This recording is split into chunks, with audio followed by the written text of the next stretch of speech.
Армысыздар достар, Өмір тамаша арнасы Өзбекстан Республикасы Нұр-Ота қаласында.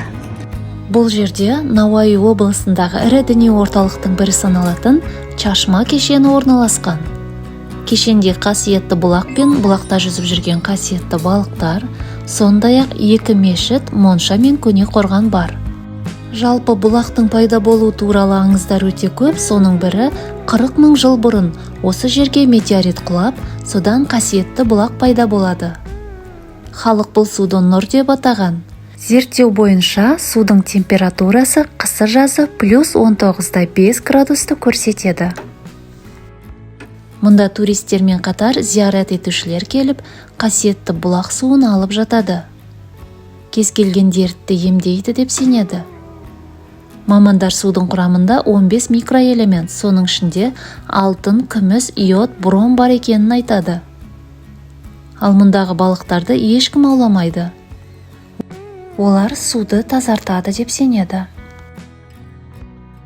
Міне бұл Чашма бұлағының бассейні. Суы сондай мөп-мөлдір. Ішінде балықтар өріп жүр. Бұл балықтың түркіше атауы қара балық. Мұның желбезектері уылдырығы улы болады.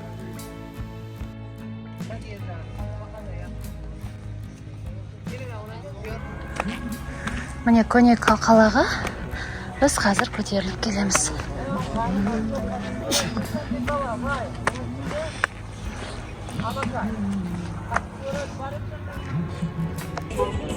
Мына жер өте биік екен. Күн өте ыстық. Басымызға барымыз жауып алдық мінекей. Бүкіл қала көрінеді. Төбеге кішкене қалды.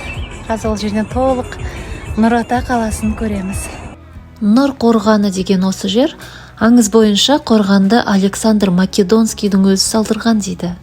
Кейбір деректерде мұндағы табылған кірпіштердің жүрек пішіндес және ол Македонский заманында жасалған кірпіштермен сәйкес келетінін жазады.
Достар, осымен түсірілімді аяқтаймыз.